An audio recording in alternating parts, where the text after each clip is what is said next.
Peregrinamos abriendo caminos y construyendo puentes, pensando y dialogando, sintiendo y razonando. Así, vamos por la vida caminando con otros pares y con otros impares. Peregrinando.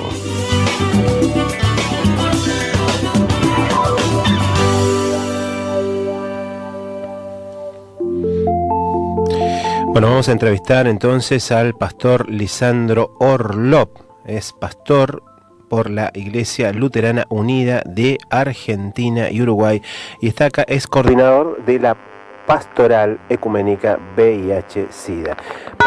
Pastor Lisandro Orlop, buen día. ¿Qué tal? Buen día. Mauricio le habla de Peregrinando. Encantado, Mauricio.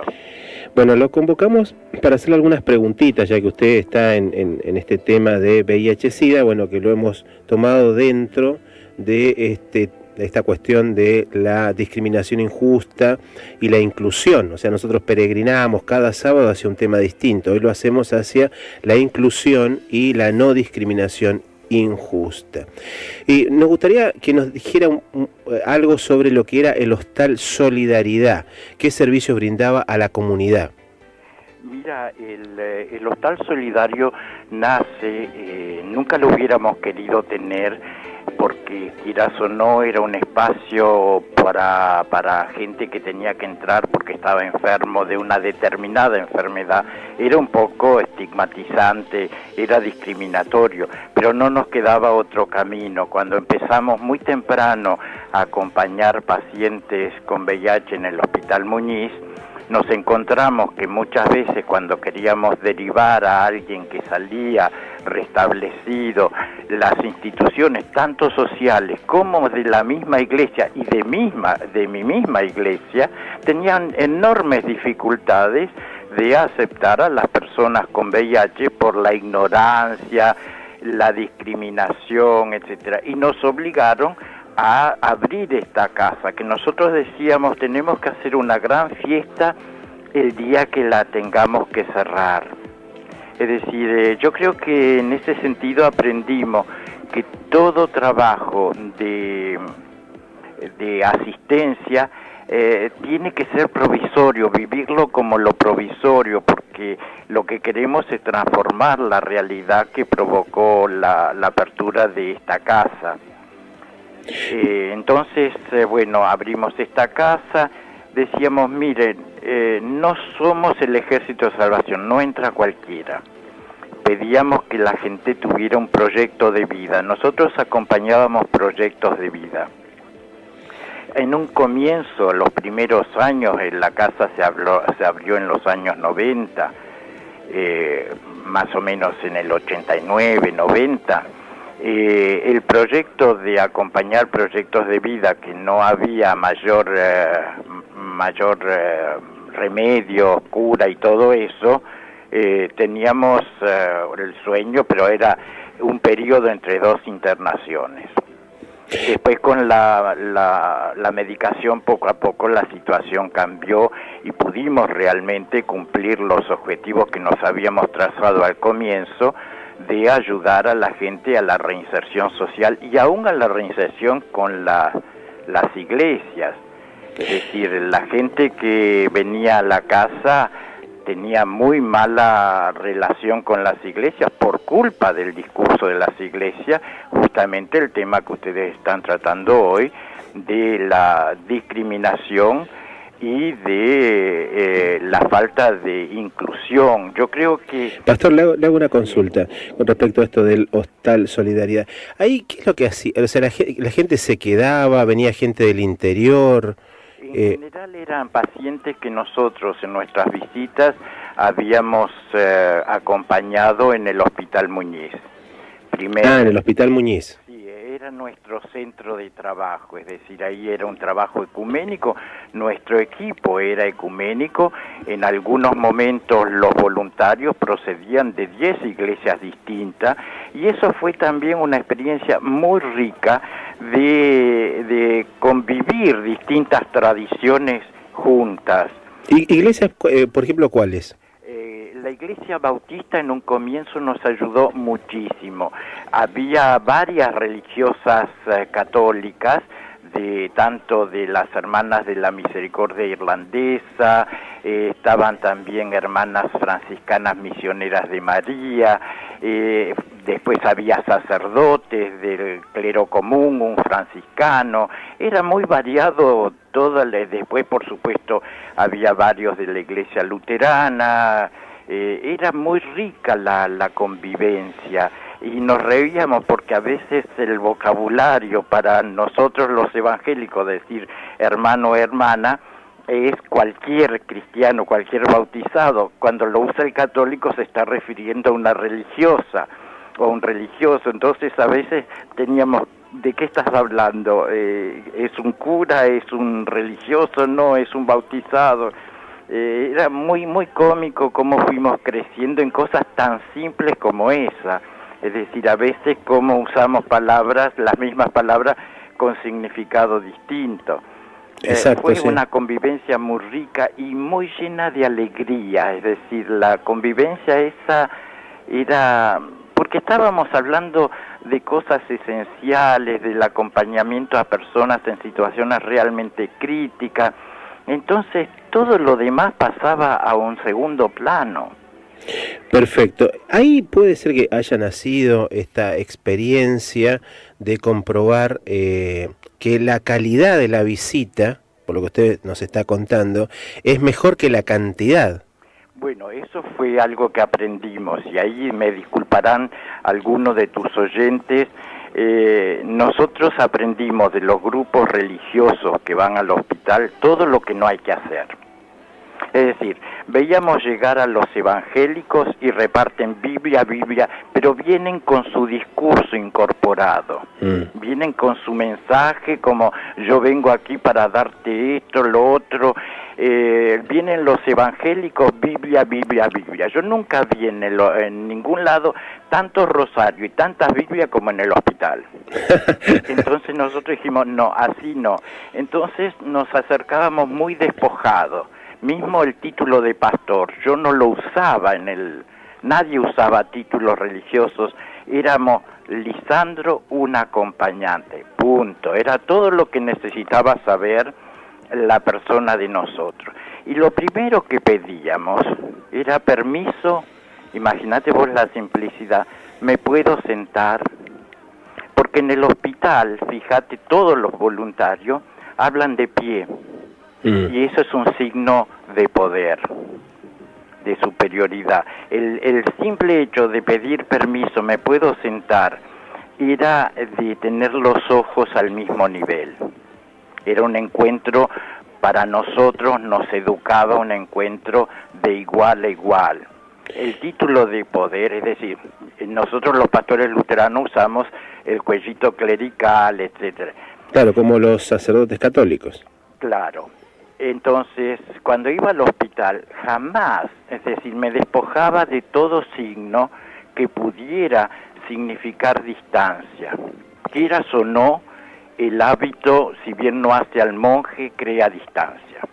Está bien, eso que usted nos está contando tiene que ver con lo que hace un ratito estábamos observando, reflexionando sobre la palabra de Dios ahí en Hechos capítulo 10, cuando Pedro se encuentra con Cornelio y Cornelio se prosterna, se realiza ese homenaje, la prosquinesis, y lo primero que hace Pedro es levantarlo y rechazar eso, o sea, ponerlo en el mismo nivel y decirle, yo soy un hombre, yo soy un ser humano, le dice Pedro. Además de una actitud escandalosa, porque Cornelio era, para los criterios de aquel momento, un impuro.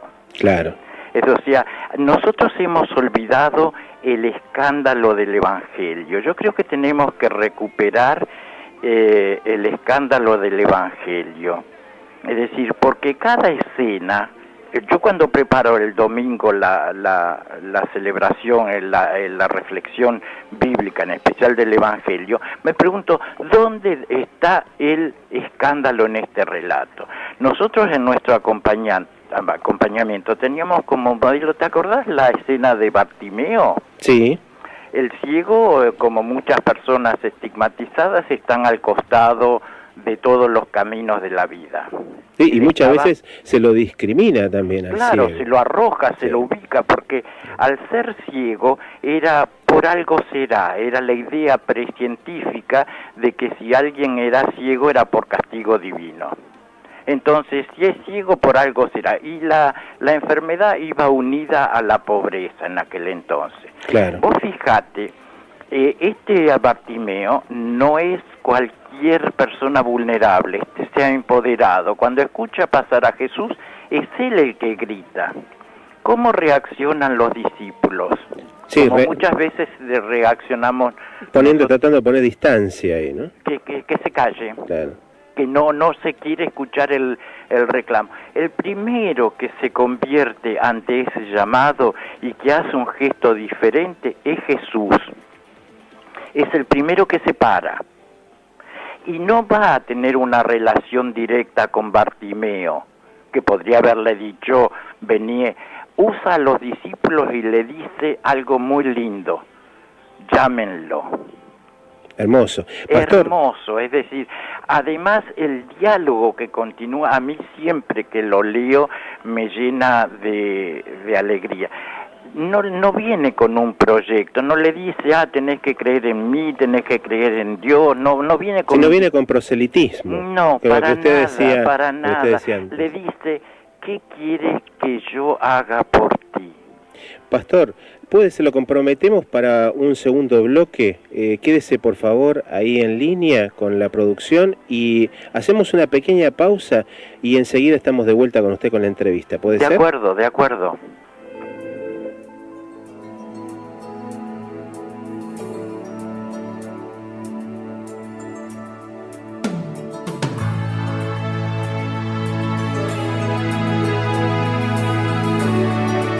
En el aire, peregrinando. Hay necesidad dentro de la gran ciudad, calles oscuras, gente que viene y que va, con casas de chapas, niños, miseria y dolor. Gente que suda, su ropa sucia está. Los niños juegan siempre en el basural, tan solo desprecio reciben de su alrededor. Cristo te ama, Cristo te ama, no importa dónde vivas, no importa tu color.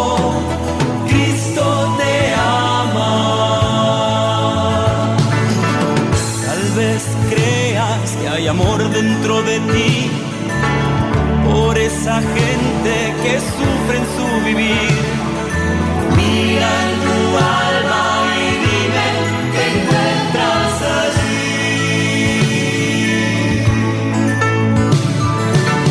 Tal vez repudio, rechazo, rencor, quizás racismo por la piel de otro color, pero no olvides que Cristo no hace acepción. Cristo te ama, Cristo te ama. No importa dónde vivas, no importa tu color, Cristo te ama.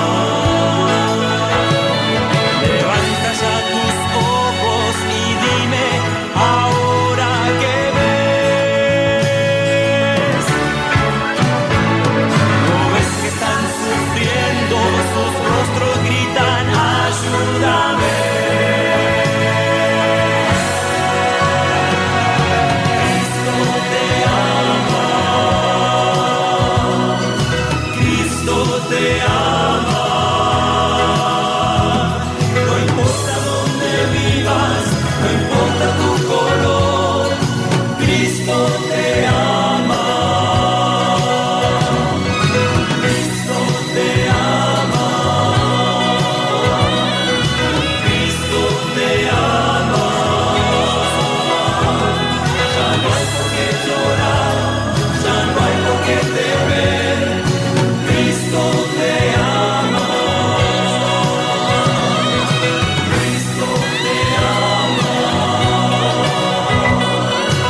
Comunícate con nosotros al 4956-2399 o al 4600-4841. FM Parroquial 105.1 MHz.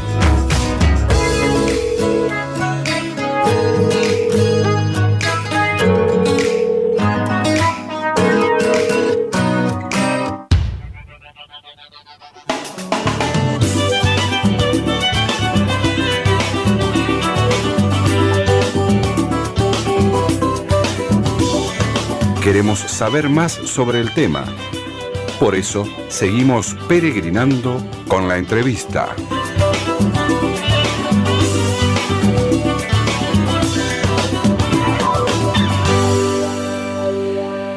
Pastor Lisandro Orlop, ¿está ahí?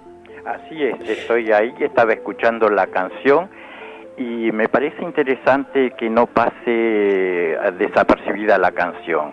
Tiene como lema Cristo te ama. Sí. ¿Dónde está el escándalo en eso? Sí, es una canción de Marcelo Patrono, aprovechamos de decirlo, Cristo te ama. Bueno, yo lo llevaría, es decir, ¿cómo me suena a mí esa canción? Dice, no importa tu color, ajá, ¿y qué más? ¿Qué es lo que no importa? No importa tu orientación sexual, no importa tu identidad sexual, no importa si sos usuario de droga, no importa si sos trabajadora sexual. Imagínate decirle a esa gente en ese contexto, Cristo te ama. Es decir, para mí es decir, decirlo en la parroquia donde estamos todos convertidos y estamos convencidos, decirle Cristo te ama no es ninguna revolución. Pero si yo voy a un encuentro de todos los grupos vulnerables al estigma y la discriminación y en medio de ellos les digo Cristo te ama incondicionalmente, esa palabra es de una radicalidad increíble. A mí me encanta esa cosa de incondicional. El escándalo de la gracia, es decir, ustedes usan la palabra misericordia mucho, que es lo que nosotros decimos gracia. Sí, sobre todo ahora la usamos. Me encanta, es decir, mucho me más. gustaría en algún momento que hablemos ecuménicamente de la bula de convocatoria al año de la misericordia. Por parte del Papa Francisco. Me encanta. Acá tengo delante en la computadora una frase que me encanta. Dice, la misericordia es la viga maestra que sostiene la vida de la iglesia. Yo creo que lo tendríamos que grabar en todas partes. No puede haber anuncio ninguno despojado de misericordia. Es una frase que dice, la misericordia es la viga maestra que sostiene la vida de la iglesia. Todo en su acción pastoral debería estar revestido por la ternura con que se dirige a los creyentes. Nada en su anuncio y en su testimonio hacia el mundo puede carecer de misericordia. Totalmente. Pastor, le hago una consulta, porque usted en el primer bloque de la entrevista nos decía que cuando tuvieran que cerrar el Hostal Solidaridad es porque era meritorio de hacer una fiesta. A mí me da a pensar esto, porque nosotros acá con la producción, con los chicos del programa, estuvimos viendo la segunda edición del informe del INADI sobre la discriminación. Entonces, nos nace hacerle esta pregunta. ¿Hay discriminación injusta hoy contra personas enfermas de VIH-Sida en nuestro país? ¿Cómo es la situación actual? ¿O no hay más discriminación? Toda discriminación es injusta. Toda. No hay, es decir, si hay discriminación, es injusta. Pero yo aprendí con todo el trabajo de acompañamiento, el hostal, darle un nuevo sentido a la palabra estigmas. La estigmatización de una persona, que es el paso previo a la discriminación. Primero hago la teoría de por qué te estigmatizo, porque sos malo por esto, y entonces después tengo el argumento para discriminarte. Yo creo que nuestro Dios no es un Dios democrático, tiene un corazoncito y una preferencia por cuanta persona nosotros como sociedad y como iglesia estigmatizamos. Es decir, yo hago una teología muy barata. Es decir, ahora estamos en el periodo después de Pascua, en el periodo de Pascua, y cada domingo que Jesús se nos aparece, ¿qué nos muestra? ¿Cuál es su carta de identidad? Para que no veamos un fantasma. Él nos dice, miren mis estigmas, miren mis heridas de la cruz, miren mis estigmas. Entonces, la única forma de reconocer que esto no es un fantasma, no es otra persona, es mirar los estigmas de Jesús. Y para mí, donde hay una persona estigmatizada por cualquier razón, ya sea por la sociedad o la iglesia, ahí está Jesús. Bien, perfecto. Eso quiere decir entonces que según su percepción sigue existiendo discriminación muchísima en contra de personas enfermas de VIH-Sida, que no solamente, entiendo que no solamente se trata de personas de identidad sexual, homosexual o transexuales, sino también hay personas que son digamos heterosexuales y que también pueden padecer la enfermedad. Claro, es decir... Ahora, ¿esas personas también sufren discriminación? También, porque hay un juicio. Vos fijate la palabra promiscuidad. Eso es una palabra descalificada, que descalifica las opciones de vida de la otra persona. Yo ya me acerco, al usar esa palabra, ya le estoy haciendo una categoría, descalificando. Eso no es un anuncio de una buena noticia. Claro, no es algo que además se le pueda decir a las personas, por ejemplo, que están en un hospital, como usted contaba. Pero es decir, eso yo lo he escuchado del labio de grupos religiosos. En los hospitales, en los donde hospitales, están enfermos. Vos estás enfermo por tu estilo de vida. Eso yo lo he escuchado y nuestro equipo ha tenido que trabajar enormemente para sacarle el sentido de culpa a esa persona. Claro, porque además eso, la culpa también afecta su proceso de sanación. Sí, de esperanza, de vida. Es decir, nosotros justamente decíamos, ¿por qué estamos acá en el hospital? Porque ser signos de la dignidad del otro y la otra. Ser signos de dignidad. Nada que hayas hecho te puede quitar tu condición de persona, de ser humano. Era como, es decir, hay una frase que ahora no la tengo delante, pero de Thomas Merton. Thomas Merton dice, el santo no conoce el pecado, porque conoce solo la misericordia de Dios. Y eso es lo que anuncia. Y todo lo que toca, todo lo que hace, dice Thomas Merton, santifica al... Era la idea de nuestro trabajo, es decir... en el hospital al principio había mucho miedo de tocar a los pacientes con VIH. Claro. Nosotros yo era de una cultura, mi formación, yo ya tengo más de 65 años, era uno no tocaba fácilmente a la otra persona. Ahí me tuve que volver de toquete, es decir, abrazar, tocar, besar, es decir, porque era un signo de tu dignidad de comunión. Y aprendí... porque se transforman, lo que podemos leer en la Biblia, por decir, una suerte de leprosos. Claro. Y justamente el gran escándalo que hace Jesús con los leprosos no es que los cura, los toca. Claro. Fíjate, es decir... Jesús, habría que hacer un estudio, quizás en algún futuro podemos hablar, a quién toca y por quién se deja tocar. Buenísimo. Hay escenas tan lindas, el de la mujer esa con hemorragias. Es decir, el Evangelio dice, había muchísima gente que lo estaba apretando. Apretar es una cosa diferente a tocar. Claro. Entonces había una multitud que lo apretaba y Jesús se da vuelta y dice, ¿quién me ha tocado? O sea que hubo un toque diferente. Perfecto. Y era un escándalo esto. Pastor, le quería decir esto. Suponemos que los grupos católicos con los cuales ustedes tuvo que convivir ahí en esas visitas a los enfermos en el Hospital Muñiz, digamos, tenían una sensibilidad correcta hacia los pacientes. Suponemos eso, ¿no?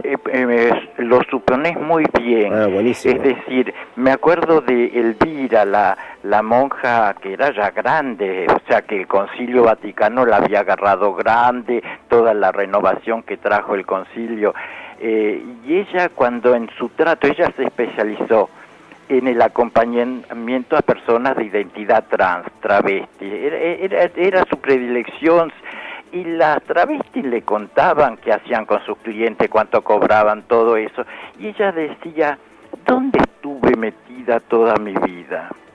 Claro, porque eso forma parte de la realidad en la que estamos inmersos y que tenemos que evangelizar. Si nosotros... No solo eso, tenemos que dejarnos evangelizar. Totalmente, sí, sí. Es decir, lo que aprendimos nosotros, pensábamos que íbamos al hospital a evangelizar y descubrimos con gran gozo de quienes éramos evangelizados, éramos nosotros, y donde teníamos que evangelizar eran nuestras comunidades de fe.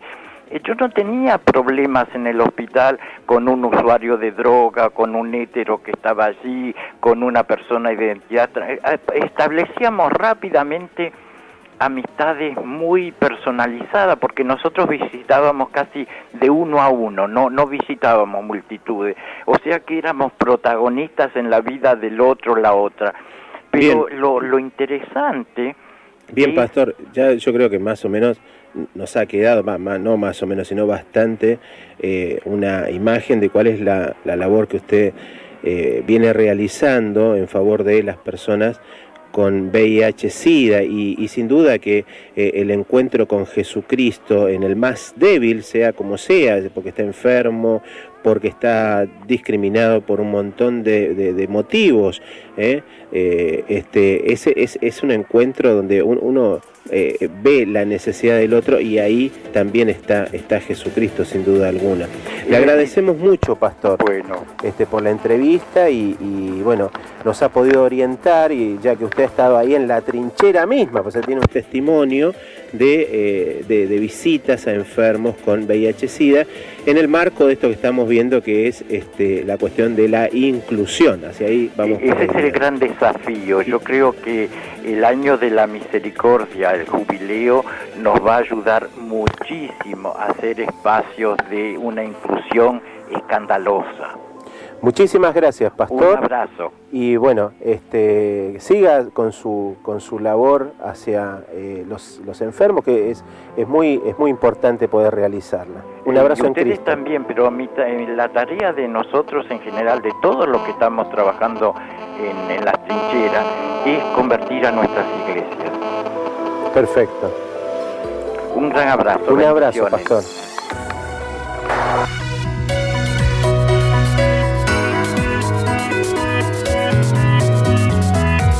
La radio que vos estás escuchando. La radio que vos elegís. LRL 311 Radio Parroquial. FM 105.1 MHz. Siempre una buena noticia.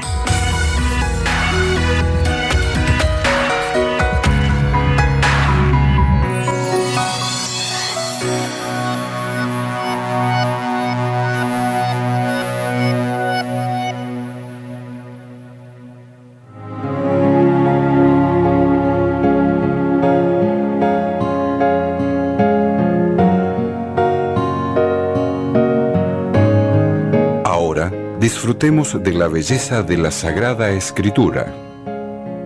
Peregrinemos con la gema bíblica.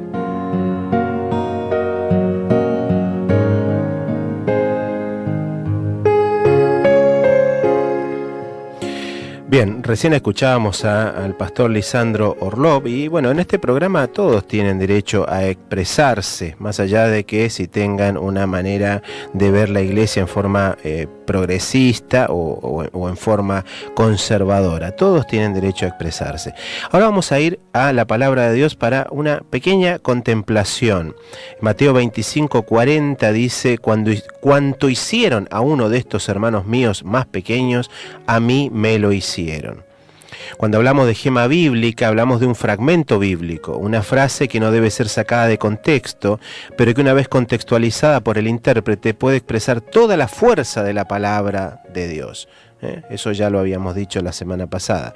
El versículo, así como lo presentamos hoy, podemos encontrar en la Biblia de Jerusalén Latinoamericana, 2003, que se expresa con el léxico propio de América Latina. Esta palabra se refiere al juicio final o juicio universal y nos invita a contemplar la imagen del retorno de Jesucristo en gloria y como Rey Pastor que congrega a todas las naciones de la tierra y separará a ovejas y cabritos a su derecha y a su izquierda respectivamente. En nuestra dimensión temporal y espacial, el bien y el mal conviven y hasta se confunden y hasta se provoca su confusión. ¿Cuál será el criterio de discernimiento, de distinción que tendrá el juez supremo para separar el bien del mal? La respuesta se encuentra sintetizada en nuestra gema bíblica de hoy. Cuanto hicieron a uno de estos hermanos míos más pequeños, a mí me lo hicieron.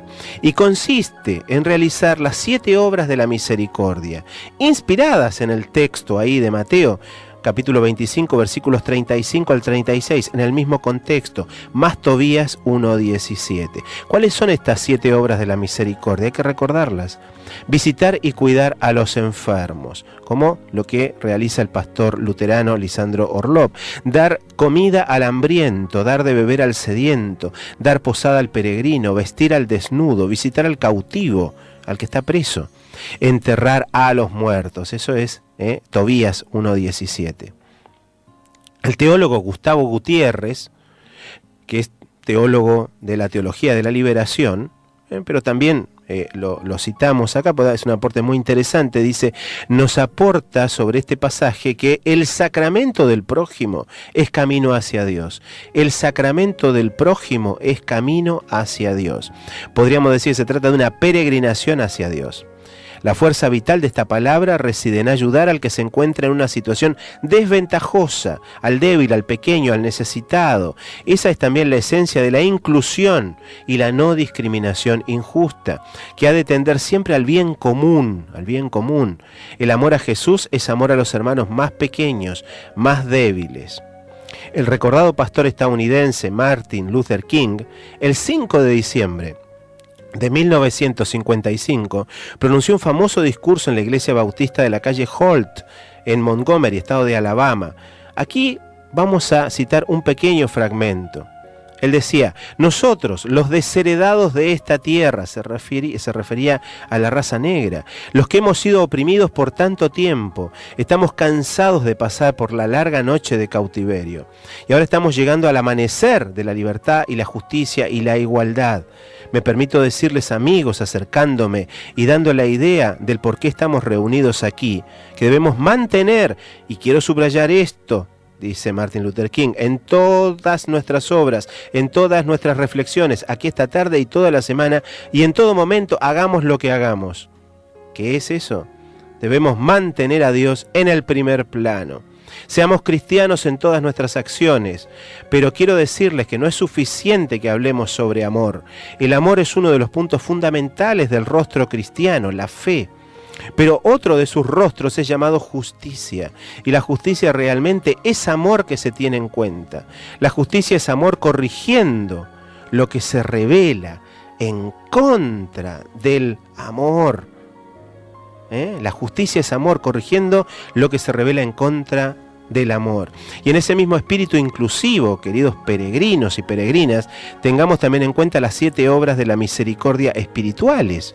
No nos olvidemos de eso, la iglesia nos enseña esto, enseñar al que no sabe, dar buen consejo al que lo necesita, corregir al que yerra, perdonar las injurias, consolar al triste, sufrir con paciencia los defectos de los demás, rogar a Dios por vivos y difuntos. Todo esto es inclusión. Cuanto hicieron a uno de estos hermanos míos más pequeños, a mí me lo hicieron.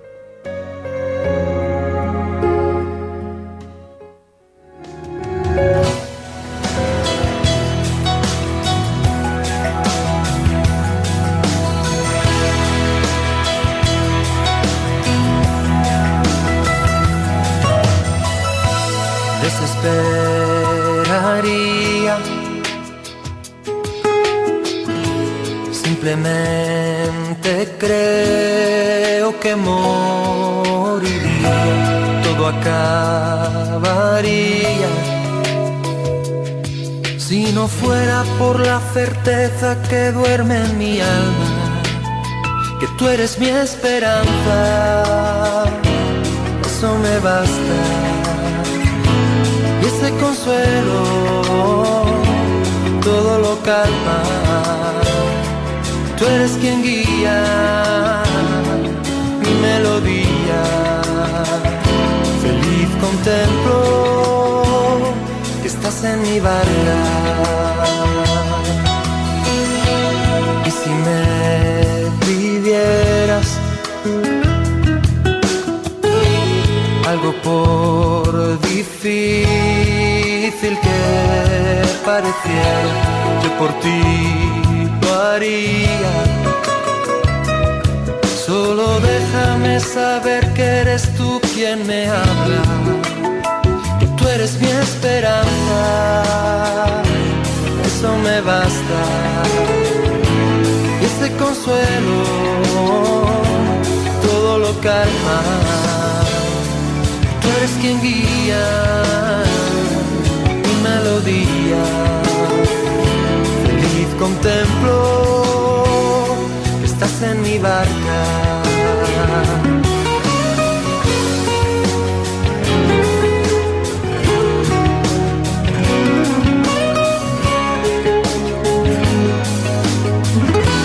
En el aire, peregrinando.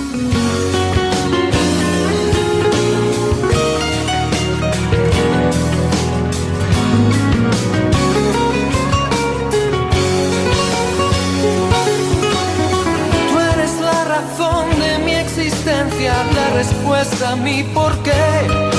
En ti mi identidad tiene sentido, porque un día te veré. Y pase lo que pase, merece la pena por verte un día y descubrir que fui creado para ti. Fui creado para ti. Tú eres mi esperanza. Eso me basta.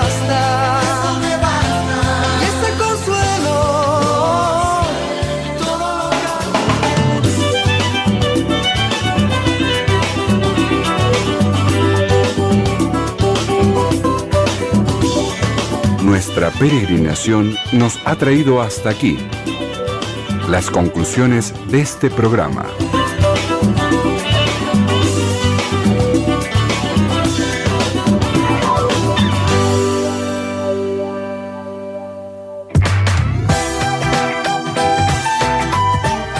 ¿Cómo se nos fue el programa de hoy? Se nos escapó de las manos casi el programa. Nos había llamado también Estela Celebrin, y también nos pide oración, que esto lo ponemos en la canasta de oraciones que hay acá en la radio. Escuchábamos, bueno, de todo el programa un montón de temas.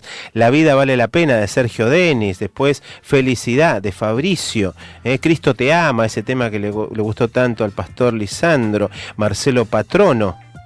Así que, bueno, ha sido un programa bastante movidito. Nos quedó pendiente la llamada al bueno de Alfredo Musante. Se la vamos a tener que hacer el próximo sábado para que nos hable un poquito de el viaje que cambió el mundo. Pero la verdad que se nos escapó, se nos hizo un poquito larga la entrevista, que fue muy linda, ¿no? Porque nos plantea una visión quizás distinta de lo que tiene que ver con las visitas a los enfermos, y tenemos que saber escuchar. Bien, hoy vimos un montón de cosas respecto a esto de la discriminación. ¿En qué pensamos cuando escuchamos la palabra discriminación? Fuimos a Hechos, capítulo 10, versículo 34. Ahí dice que Dios no hace acepción de personas. Después, bueno, hablábamos de el amor incondicional, que es este libro, este subsidio del pastor Lisandro Orlov. También el radioteatro El viaje que cambió el mundo, donde seguimos navegando ahí. Todavía no salió a navegar Cristóbal Colón, pero bueno, estamos ya navegando con el proyecto del descubrimiento de América. Bueno, después entrevistamos al pastor, y finalmente vimos como gema bíblica Mateo 25:40, donde también escuchamos un fragmento de un discurso del pastor, también pastor estadounidense de la Iglesia Bautista, era Martin Luther King, además alguien que luchó por los derechos, la igualdad de la raza negra en la sociedad norteamericana. Porque no tenemos que hacer ese tipo de distinciones, ¿no? Sino que somos todos iguales ante Dios. Somos distintos, algunos negros, otros blancos, otros amarillos, altos, gordos, flacos, pelados, pelucones. Somos distintos, pero somos todos iguales también. Así que bueno, hemos visto un montón de cosas, estamos muy contentos. Hoy vino también nuestro productor Juan José Bianchi, que el sábado pasado estaba en un retiro. Acá estamos con José Luis y también con Mike, y ya está llegando la gente del programa que sigue. Bueno, buenos días para toda la gente.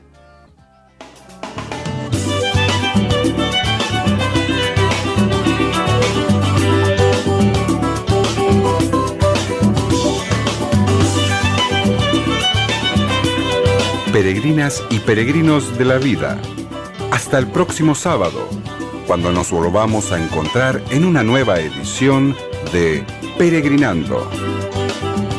Gracias y buen día para toda la gente.